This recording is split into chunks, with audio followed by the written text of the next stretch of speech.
Hello, dear aspirants. So, in today's concept talk, we are going to talk about a pretty important topic, linear transformations.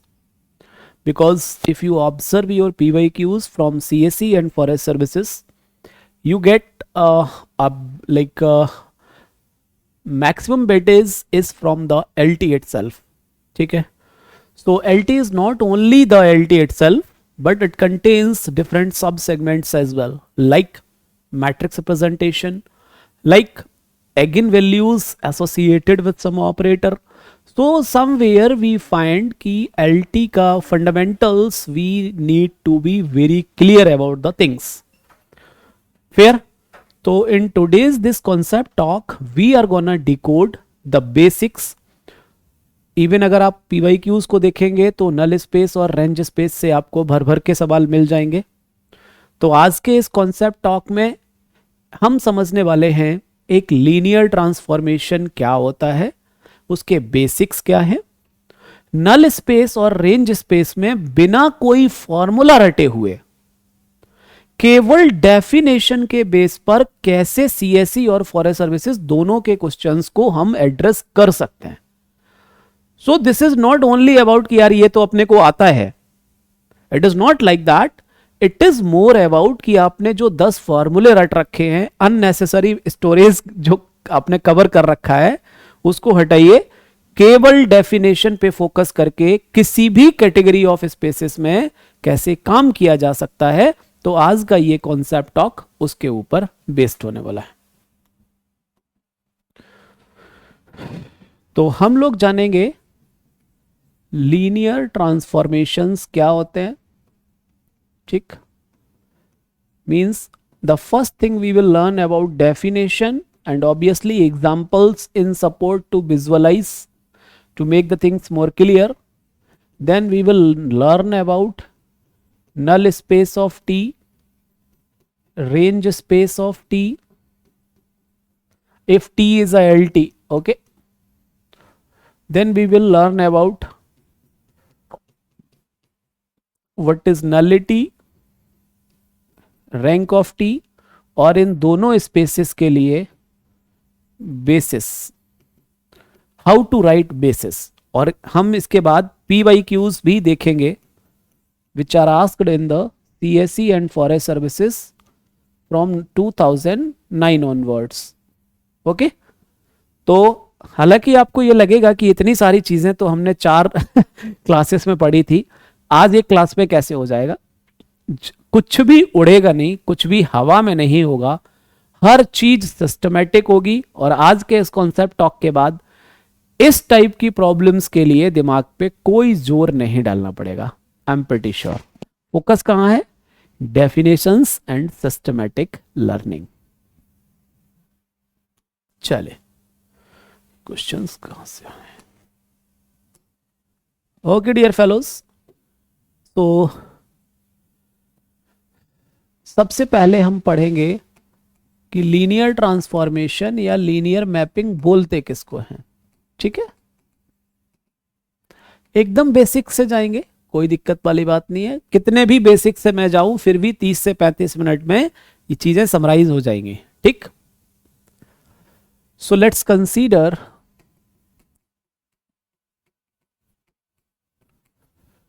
To vector spaces V over F and W over F. ध्यान से देखिएगा. A function or a map T such that V to W is said to be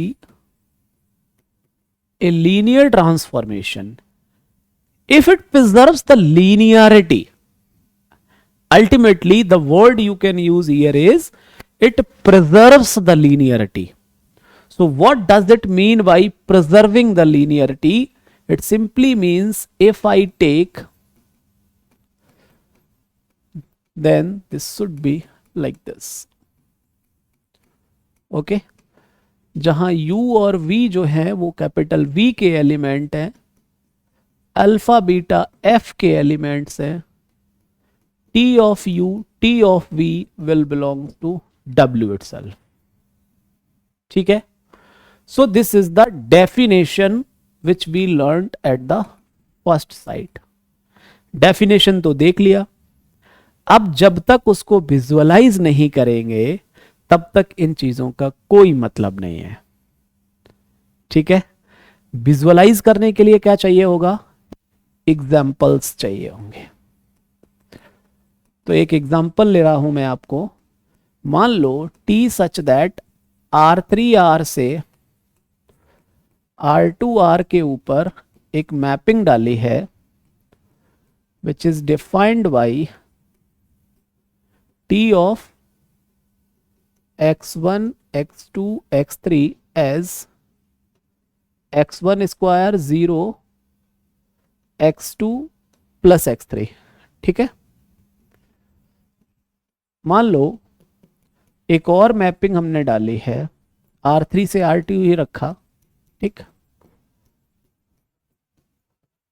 defined by T of x1 x2 x3, let's say this is x1, this is x1 plus x2 and this is x2 minus x3, like that। देखो अब होता क्या है, अगर आप मतलब इस preserving the linearity समझते हैं तो ध्यान से देखिए, here you have taken x1 x2 x3 means variables are of degree 1। here if you observe variable का degree you have 2, so linearity is not preserved. बोलिए हाँ या ना, मेरी बात समझ रहे? Here if you observe linearity, linear क्या होता है, degree 1, right? So linearity is preserved. That is the sense of linear transformation की एक ऐसा मैपिंग जो लीनियरिटी को प्रिजर्व करता हो। लेकिन एग्जाम हॉल में तो हमें प्रॉपर मैथमेटिकल जस्टिफिकेशन से दिखाना होगा। So how we will show that, देखिए पहले मैं आंसर 2 करता हूं फिर आंसर 1 करेंगे, राइट? तो मान लो, और धैर्य के साथ चीजों को लिखना जरूर सीखिए, क्योंकि कई बार आपको लगता है कि यार ये तो अपने को आता है, क्या बच्चे वाली चीज है।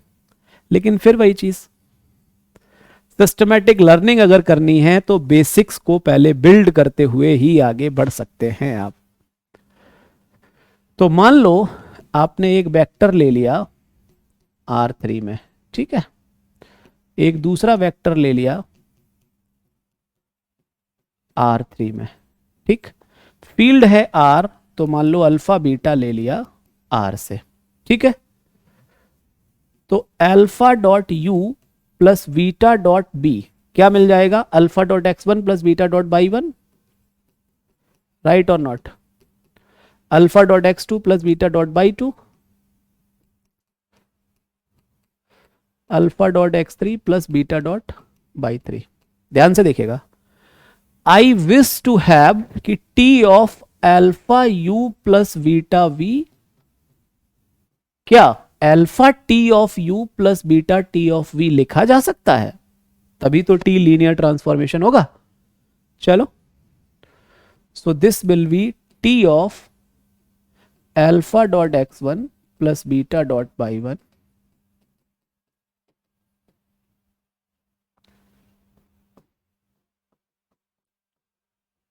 अब आप अपने फॉर्मूला को देखिए, आपने डिफाइन कैसे किया हुआ है। So if you apply that formula here, so first component is alpha dot x1, right? Second is x1 plus x2. So this is the first component, this is the second component, and this is the third component. So it will become alpha dot x1 plus x2 plus beta dot y1 plus y2। अगली entry हो जाएगी alpha dot x1 plus x2 plus x3, right, plus beta dot y1 plus y2 plus y3। देख लीजिए आराम से, चूंकि आप चाह रहे हैं कि T of alpha u plus beta b is alpha T of u. अब टी ऑफ यू अगर देखेंगे so that will be x1 plus x2, फिर x1, अरे यार मैंने क्या ले लिया, x2 माइनस x3, या मैं उसको चेंज कर देता हूं क्योंकि मैंने उसकी जगह x1 plus x2 plus x3 ले लिया है। कोई बात नहीं, आप उसके साथ में काम कर सकते हैं, right, I have taken like this. चलिए अब आप अगर देखें अल्फा वाले कंपोनेंट्स को ऑब्जर्व करें तो alpha dot T of u अगर देखा जाए so we must have x1, right, x1 plus x2, x1 plus x2 plus x3 plus beta dot y one comma y one plus y two, y one plus y two plus y three. This is what, T of x1 x2 x3, this is t of by 1 by 2 by 3. This is just the management of terms from here to here, nothing else. So what you have found my dear fellows कि t of alpha u plus beta v equals alpha t of u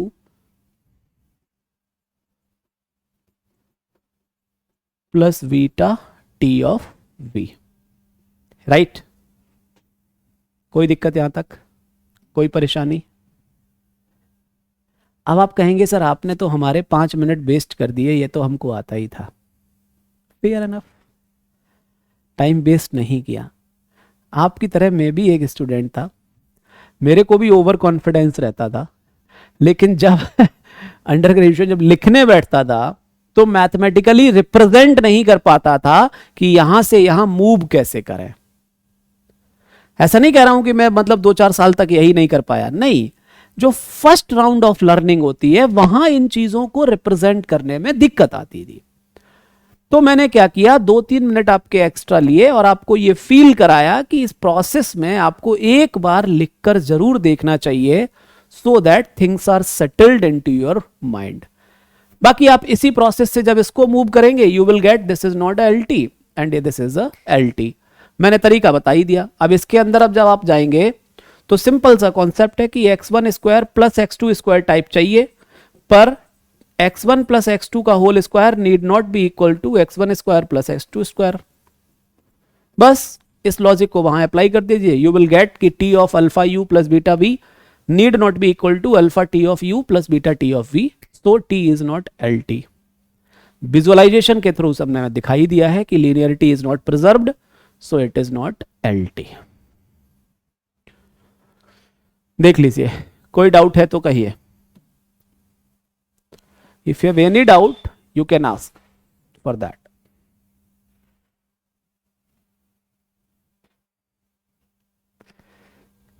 LT समझ आ गए? अब LT के कुछ observations कर लेते हैं।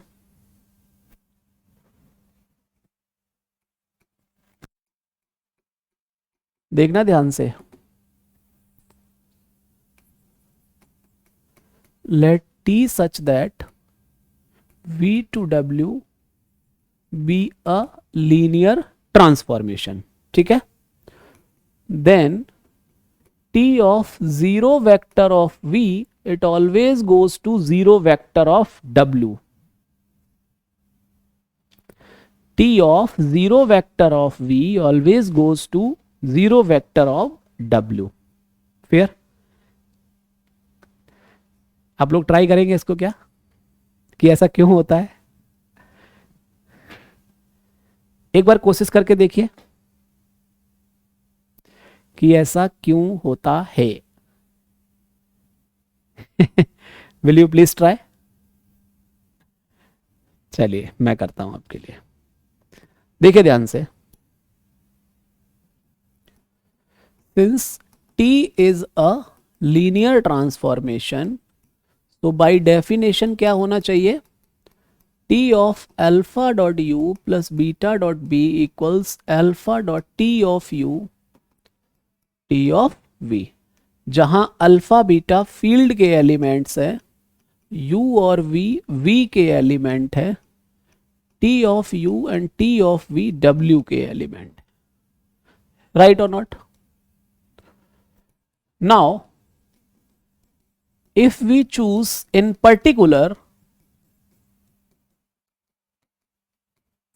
मान लो अल्फा का वैल्यू 1 ले लें, बीटा का वैल्यू -1 ले लें और u इक्वल्स v ले लें, that is t of 1 dot u plus -1 dot u, that is 1 into T of u plus -1 into T of u.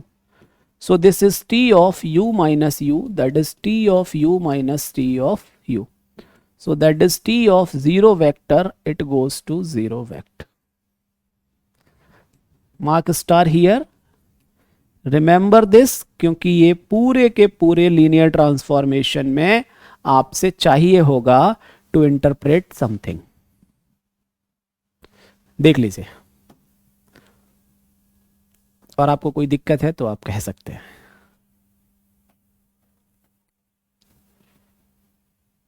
आगे बढ़ा जाए. एकदम डेफिनेशंस पर नजर गड़ाए रखिए. आप देखिए आज के 35 मिनट 30 से 35 मिनट के सेशन में things will be crystal clear एकदम. आगे बढ़ते हैं. एलटी के अंदर एक टर्म यूज होगा, kernel of a linear transformation. Kernel of a linear transformation. ठीक है, ये क्या होता है जरा इसको समझते हैं और ध्यान से देखना. अगले 7 मिनट 8 मिनट में जो कंसोलिडेशन होगा, you have never imagined actually. So let T such that V over F to W over F be a linear transformation. Okay.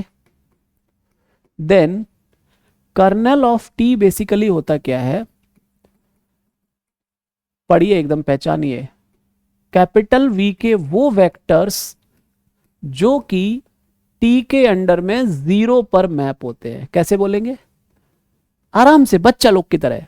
और ये जिस दिन आपकी जबान पे चढ़ गया, मतलब आप बोलना सीख गए, आधी प्रॉब्लम तो ऐसे ही खत्म. कोई भी कैटेगरी ऑफ स्पेस से क्वेश्चन पूछेगा. अभी हम एग्जांपल्स भी देखेंगे, you will realize that. So kernel T is collection of those vectors of the domain वाला वेक्टर स्पेस. कौन सा? डोमेन वाला vector space,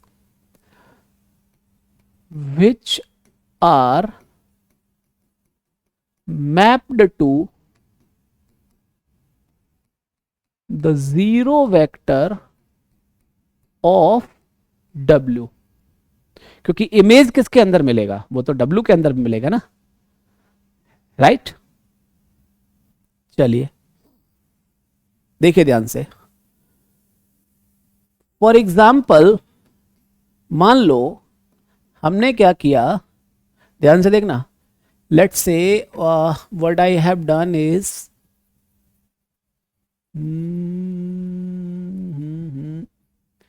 T such that P3x से P2x एक मैपिंग डाला, defined by T of f of x is d upon dx of f of x, where f of x belongs to P3x. ठीक है, और आपसे कहा then find a basis and the dimension of the linear transformation T. चलिए,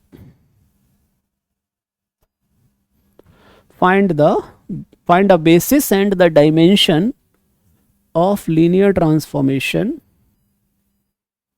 Okay,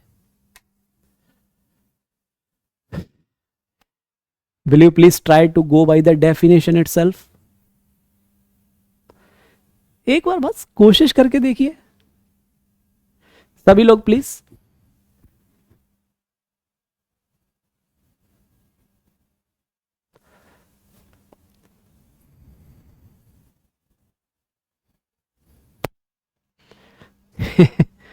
देखिए, हम इसको दो तरीके से देखेंगे।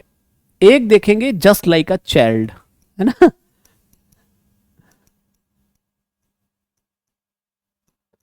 देखना ध्यान से। चूंकि टी क्या कर रहा है, T is d upon d x, right. तो for T of any vector to be zero implies d upon d x of that vector must be zero. और ये जो v है ये किसका एलिमेंट है, p3x का। सो p3x के element means a0 plus a1x plus a2x square plus a3x cube. So dv upon dx zero चाहिए। This implies a1 is zero, a2 is zero, a3 is zero. इसका differentiate करके लिख दीजिए zero, और zero मतलब zero vector means zero into x square plus zero into x cube type. So you got the things like this. That is, v can be only a constant polynomial, right or not? केवल constant polynomials ही ऐसे polynomial होंगे जिनका d upon d x आपको zero मिलेगा, right. एक बात ये हो गई। अब कांस्टेंट पॉलिनोमियल वन के द्वारा जनरेट किए जा सकते हैं, तो one is a basis of kernel T, like that you can discuss. Are you getting my point?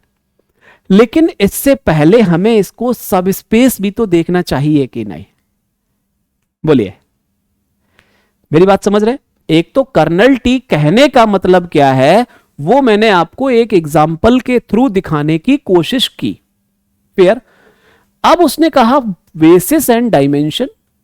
Basis and dimension तो स्पेस का निकलता है, वेक्टर स्पेस का।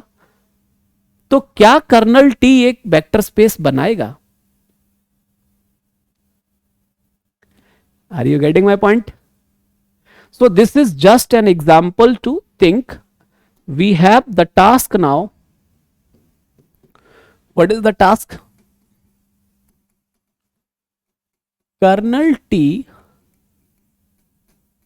is a subspace of V over F. चलो, तो जैसे ही सब स्पेस याद आता है, क्या याद आता है? Necessary and sufficient condition. What is that? What is that? हाँ, नेसेसरी एंड सफिशिएंट कंडीशन के लिए हम क्या करते हैं? सबसे पहले कर्नल टी को नॉन एम्प्टी दिखाते हैं। तो आप लिखिए, कर्नल टी क्या होता है बेसिकली?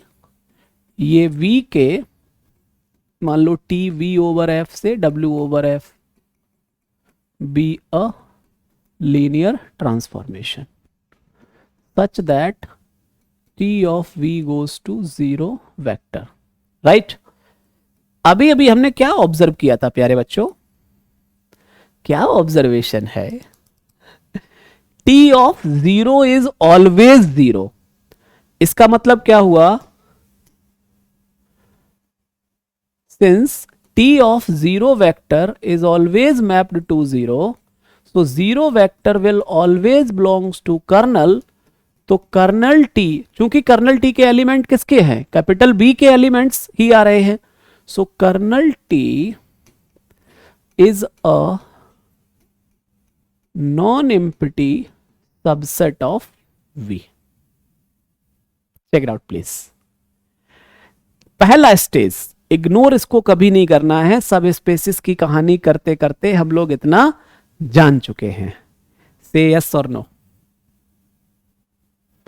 बात ऐसी है या नहीं है? बताइए ना, आप ही बताइए। ठीक है, चलिए।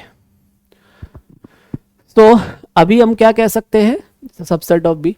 अगला चीज, मान लो अगर हमने u एक वेक्टर कर्नल t में ले लिया, तो इसका मतलब क्या है? t of u goes to zero vector. एक वेक्टर v अगर कर्नल t के अंदर है तो t of v goes to zero vector, right. Now अगर मैं अल्फा बीटा फील्ड के कुछ एलिमेंट्स उठा लूं, चूंकि T of alpha u plus beta v it can be written as alpha T of u plus beta T of v. क्यों? Because T is a linear transformation and this is the property of a linear transformation, right? So T of u is 0 vector, t of v is 0 vector, so this comes out to be 0 vector. This implies alpha dot u plus beta dot v belongs to kernel T. Kernel T is a non-empty subset satisfying this condition. So by necessary and sufficient condition, what we call? By necessary and sufficient condition, we conclude kernel T is a subspace of V over the same field. विश्वास दिलाइए, एकदम से बात clear है या नहीं?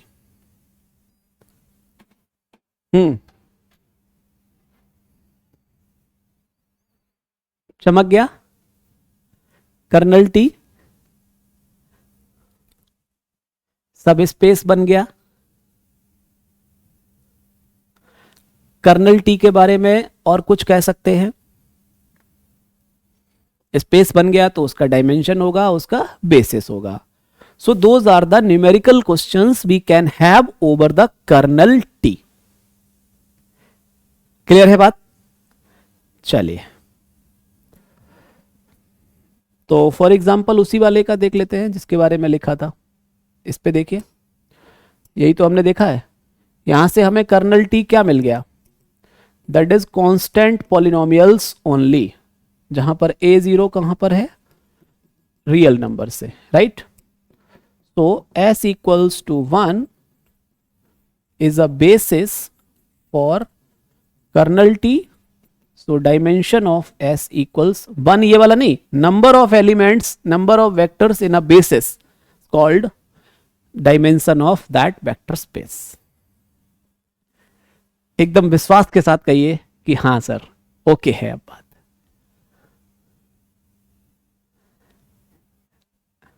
लगे यहां तो एक और झूठ मूठ का सवाल दे दिया जाए. फॉरेस्ट सर्विसेज का ही है. चल अच्छा, इसके आगे तो कर ही दिया था.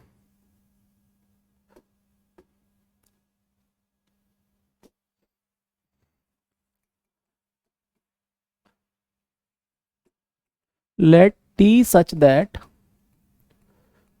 p4x से p5x defined by t of f of x as f of x plus 5 times 0 to x ft dt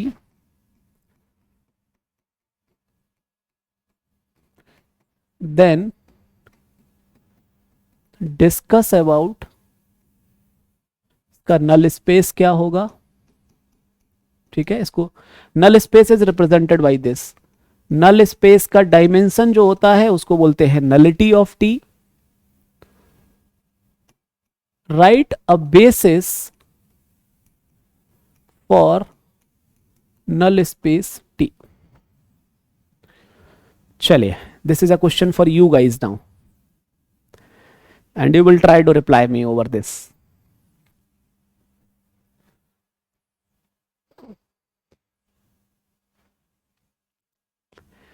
हाँ, please try everyone. एक तो सोच के भी कर सकते, दूसरा लेकिन चूंकि हमारा सब्जेक्टिव एग्जाम है तो सोचने वाली कहानी तो हर जगह लागू नहीं होगी, है ना. सब वो तो ऑब्जेक्टिव पेपर के लिए हो सकती है. हमें क्या करना है, कोई फार्मूला तार्मूला रटने की जरूरत नहीं, सीधा डेफिनेशन से आगे बढ़िए, मंजिल जरूर मिल जाएगी. देखिए ध्यान से, सिंस कर्नल टी का डेफिनेशन, ये तो जवान पे बस लगा लीजिए b belongs to p4x such that t of v equals 0 vector, right. So अगर v यहां पर ले रहे हैं तो एक पॉलिनोमियल ले सकते हैं a0 plus a1x, right, such that t of f of x goes to 0 polynomial. अब आप देखिए, since t of x is defined like, कहां गया,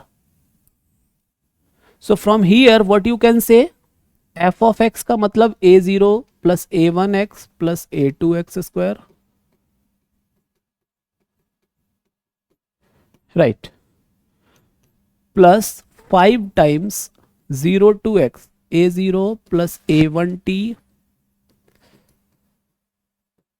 ये देखने में ऐसा लगेगा यार पता नहीं कितना कठिन सवाल पूछ दिया, और है बच्चे वाला एकदम बच्चे वाले सवाल होते हैं।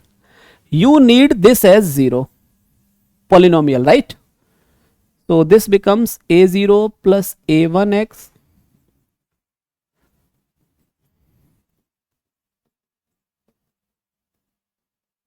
Right.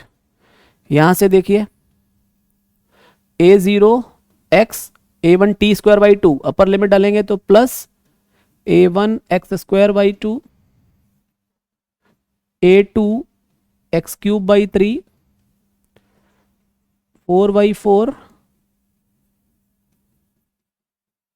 and that is equals to whole thing is equals to 0 polynomial।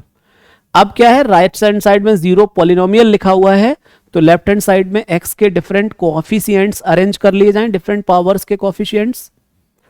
So constant term is a0 plus x का कोएफिशिएंट a1, यहां पर x का coefficient 5a0, that is x का कोएफिशिएंट, राइट। एक्स स्क्वायर का coefficient a2 plus 5a2 by 3, ठीक है। X cube का coefficient a3 plus a3 by 4, 5a3, 5 तो बाहर चल ही रहा है सबके साथ, सो 5a0 5a1 by 2। X square वाला कहाँ गया, ये हो गया एक्स स्क्वायर में 5a2 by 2, 5a1 by 2, that is x cube में 5, sorry just give me 1 minute please, I am sorry, x square में a2 प्लस 5a1 बाई 2, यहां पर a3 plus 5a2 by 3 plus 5a4 by 5 and that whole equals to 0 into 1 plus 0 into x plus 0, क्योंकि 0 polynomial है, ख्याल रहे है ना।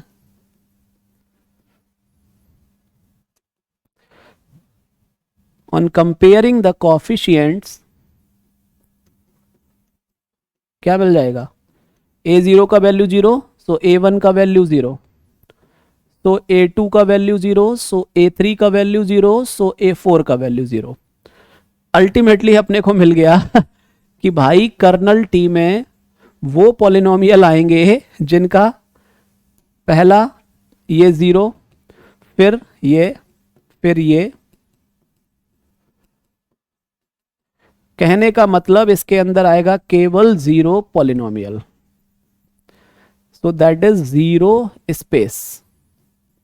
0 space का बेसिस क्या होता है, एम्प्टी सेट फाई, और डायमेंशन ऑफ कर्नल टी या नलिटी इसी को बोला जाता है, nullity of T will be 0, क्योंकि एम्प्टी सेट के अंदर 0 नंबर ऑफ एलिमेंट्स।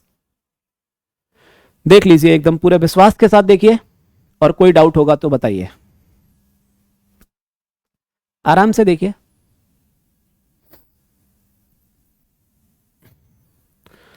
तो इस टाइप के झूठ मूठ के कैटेगरीज ऑफ क्वेश्चंस बहुत बार यूपीएससी में रहते हैं, ठीक है। तो what I have planned is, पहले तो आपका क्लियर कट विजुअलाइजेशन करा दिया जाए छोटे छोटे एग्जांपल्स के थ्रू, ऐसे ही अब हम रेंज स्पेस भी देख लें, उसको भी कैसे सब स्पेस, किसका सब स्पेस बनेगा ये जान लें। इसके बाद हम सारे PYQs को एक लाइन में सॉल्व कर सकते हैं। सो मे बी क्योंकि अभी हम पूरा करेंगे तो घंटे से ऊपर चला जाएगा सेशन, तो आज हम क्या करते हैं, पूरे जो कॉन्सेप्चुअल पार्ट है उसको एक्सप्लोर कर लेते हैं, and in the next concept talk we will go for फटाफट सॉल्विंग द PYQs, है ना? ठीक रहेगा ना?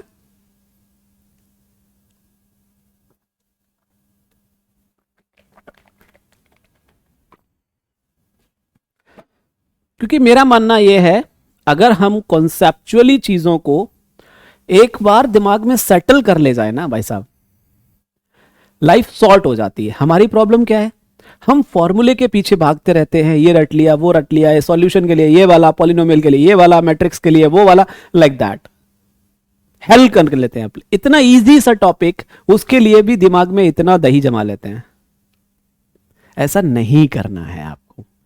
मेरा मैसेज इतना ही है, बाकी आपको जो लग रहा हो, अब मैं क्या कह सकता हूं उसको। चलो, अगला जो सब सेगमेंट इसके अंदर आता है वो है range set of a linear transformation. ठीक है, ध्यान से देखिए, डेफिनेशन पर जितना कंट्रोल आपका होगा चीजें उतनी ही स्मूथ होंगी। ठीक है, चलो, so let T such that V over F be a linear transformation, then ध्यान से देखिएगा, रेंज सेट ऑफ T या इसी को बोलते हैं इमेज सेट ऑफ T, ठीक है, या इसी को हम बोलते हैं इमेज T, किसी भी नाम से। This is the collection of W के those element which are images for at least one element V belongs to capital B।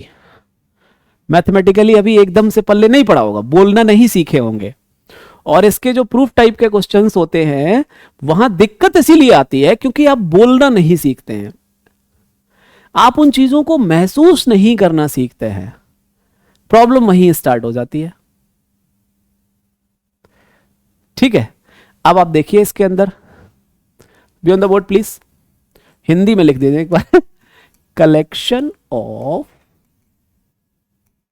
All those elements of capital W which are image of at least one element of V under the mapping T। अब इसका फायदा क्या होगा, अभी आपको चमकाते हैं, तो धैर्य के साथ बस देखते रहिए चीजों को। एक बार देखिए, ऑब्जर्वेशन किया जाए,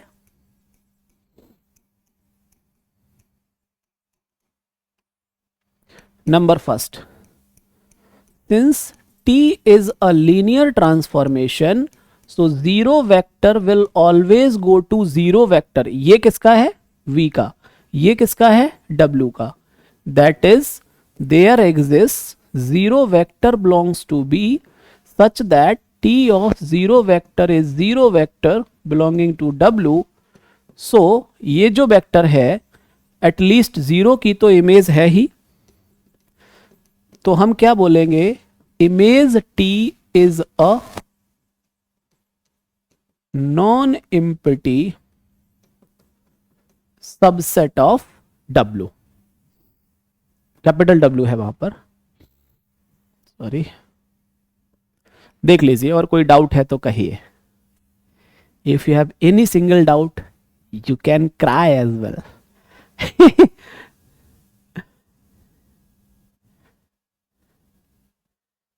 फेयर इट इज, कोई दिक्कत, कोई तनाव, चले।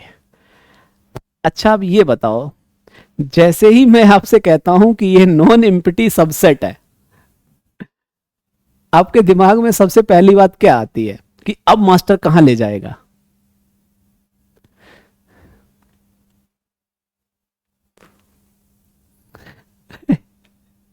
कि अब मानेगा नहीं, अब तो सब स्पेस प्रूफ करके ही मानेगा, या तो प्रूफ कर देंगे या डिस्प्रूव कर देंगे।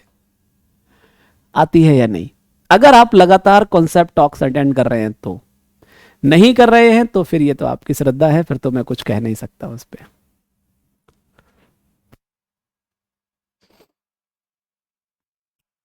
Did you get my point everyone?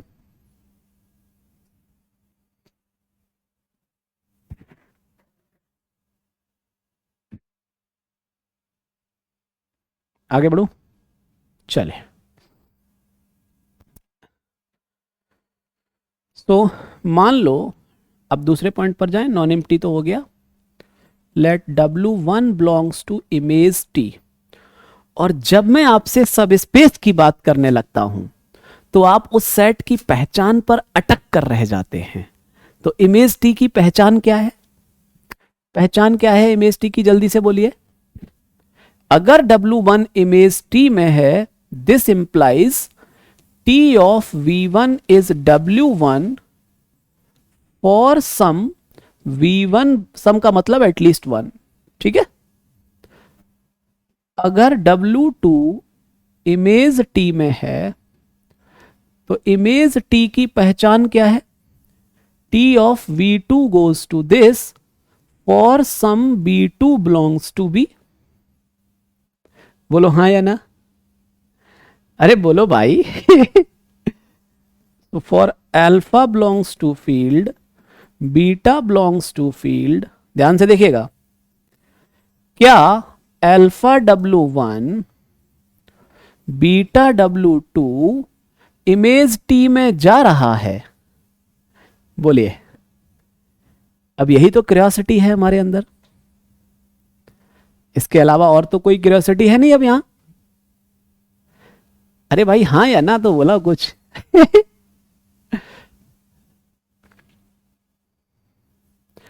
Alpha W1 plus beta W2 image T में जाएगा या नहीं, इमेज T की पहचान को कैरी करेगा कि नहीं, यही तो क्यूरियोसिटी है। इमेज T की पहचान क्या है? कि V के पास कोई ऐसा एलिमेंट जरूर एग्जिस्ट करना चाहिए जिसकी इमेज अंडर T ये एलिमेंट दिखे। बात समझ गए? अब इसके लिए हमारा गिवन इंफॉर्मेशन क्या है, हम वहां पर हमें जाना ही पड़ेगा। गिवन इंफॉर्मेशन ये है। What is the given information? ये तो लेकर चल रहे हैं ना, फॉर दिस। तो अगर मैं यहां से, ध्यान से देखिए, alpha TV1 plus beta TV2 निकालना स्टार्ट करूं, सो that will be alpha W1 plus beta W2। बोलो हाँ या ना? सिंस T इज लीनियर, तो LHS will become T of alpha B1 plus beta B2। Here it is alpha W1। वाह वाह वाह वाह वाह वाह वाह, आनंद ही आनंद है। आपको आनंद आया कि नहीं, बस इतना बताइए। इसका मतलब क्या हुआ भाई?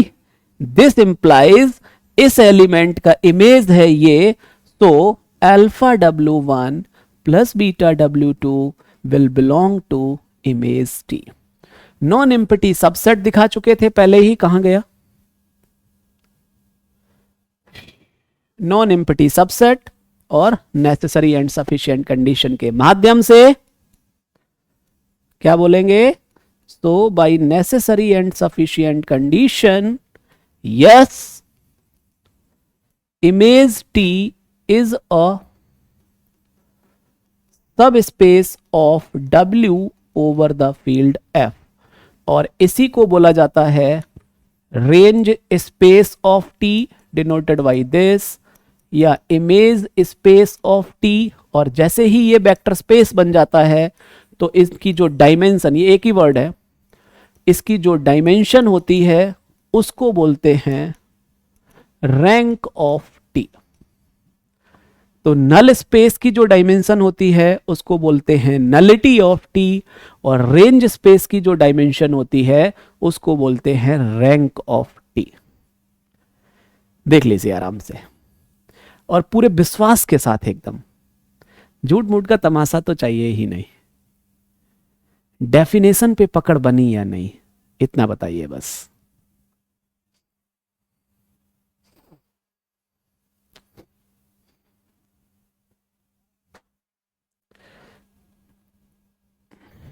Is that clear dear fellows?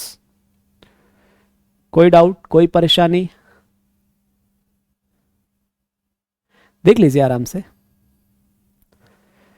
सब स्पेस बन गया, रैंक टी बता दिया। अब एक प्रॉब्लम उठाई जाए जहां इसको ये समझा जाए कि सर आपके आज आपके जो कॉन्सेप्ट टॉक आपने लिया है, इसके बेस पर किस टाइप की प्रॉब्लम एक्सपेक्टेड है। और प्रॉब्लम को तो मारो गोली, पहले उसका विजुअलाइजेशन करें कि हमने जो आज पढ़ा है उसको कैसे एक एग्जाम्पल के थ्रू निखारा जा सकता है। बस 2-3 मिनट और दीजिए, I will summarise the things.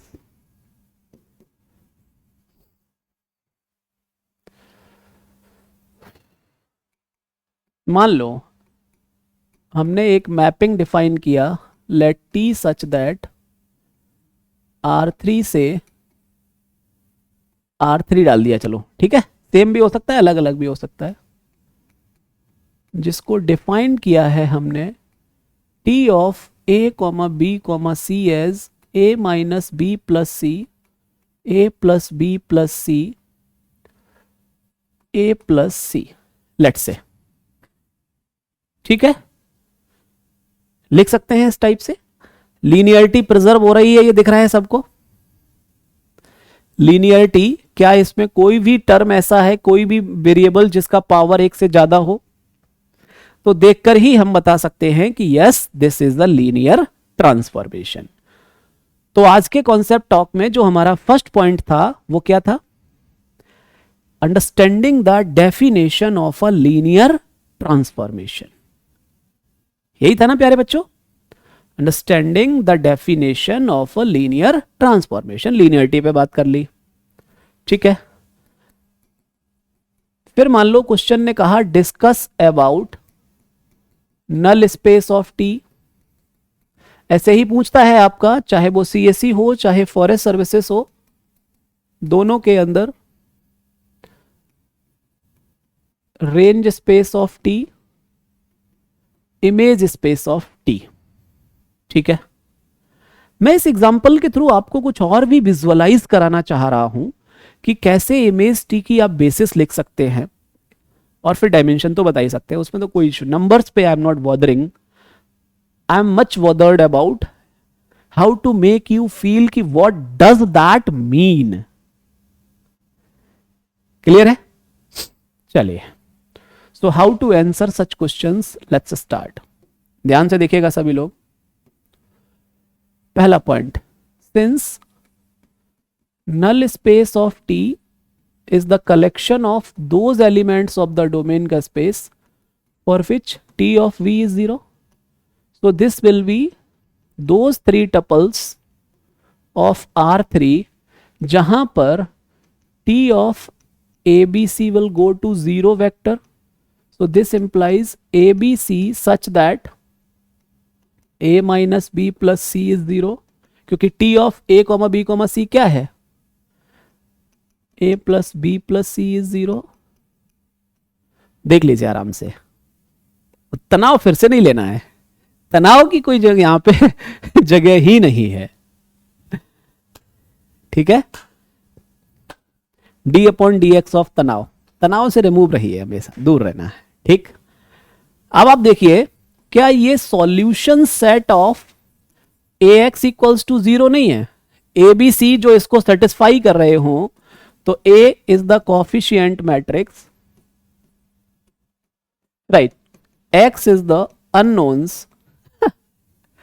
तो नल स्पेस ऑफ T या कर्नल T जो होगा वो क्या होगा? Ultimately solution set of the system of linear equations AX equals to 0 होगा कि नहीं? और इसके बारे में कितना बाजा बजाया हुआ है, कितना बाजा बजाया है। अब इसका सॉल्यूशन सेट चाहने के लिए इसको रिड्यूस कर लीजिए सिंपलर फॉर्म, मतलब एक्लन में।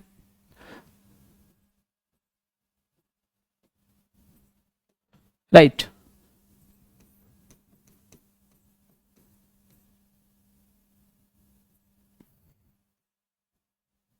क्लियर। अब आप देख लीजिए इस सिस्टम से आपको क्या मिल जाएगा, a minus b plus c is zero, 2b is zero, so b is zero, right.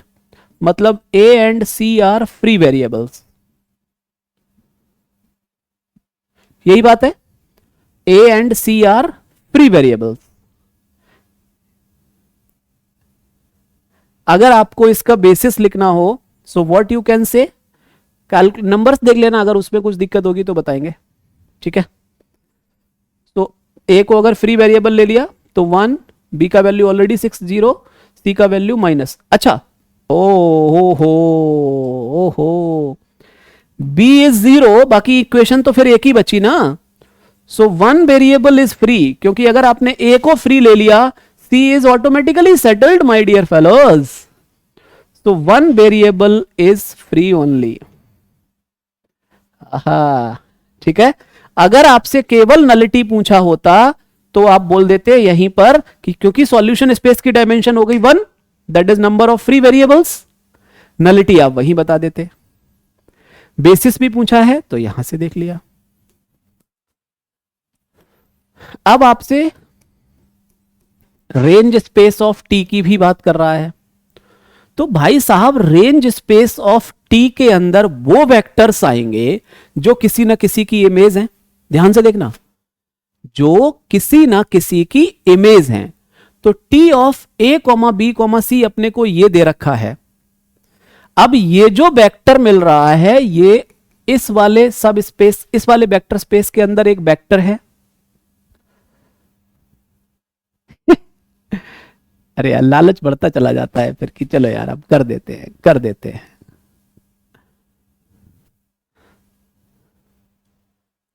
Clear है। अब रेंज स्पेस ऑफ टी में जो vector a minus b plus c, a plus b plus c उसको span कर दें वही तो होगा। तो उसके स्पैनिंग के लिए अगर हम ये देख लें, ध्यान से देखिएगा, 1 a का कॉफिशिएंट देखिए 1, फिर b का कॉफिशिएंट -1 +1 0, फिर c के कॉफिशिएंट्स 1 1 1। ये जो मैट्रिक्स मिली है अगर इसमें li रोज निकाल ली जाए, ठीक है, so those will span image of T और नॉट, एकदम आराम से। इमेज टी के जो वेक्टर्स हैं, रेंज स्पेस ऑफ टी के जो वेक्टर्स हैं वो किस फॉर्म में आ रहे हैं, इस वाली फॉर्म में। इस टाइप के जो वेक्टर्स हैं किससे स्पैन हो सकते हैं, और स्पैनिंग के बाद उसमें से जो लीनियरली इंडिपेंडेंट वेक्टर्स होंगे those will form a basis of range space of T. Ultimately आप अगर इसको रिड्यूस करने जाएंगे li रोज निकालने के लिए, तो आपको जो li रोज दिखेंगी वो यही वाली तो है। So you got v equals या w1 equals -1 1 -1 1, w2 equals 0 2 0, and this will form a basis for range space of T. आराम से देख लीजिए, और कोई तनाव होगा तो कहिए आप, I will surely discuss over that.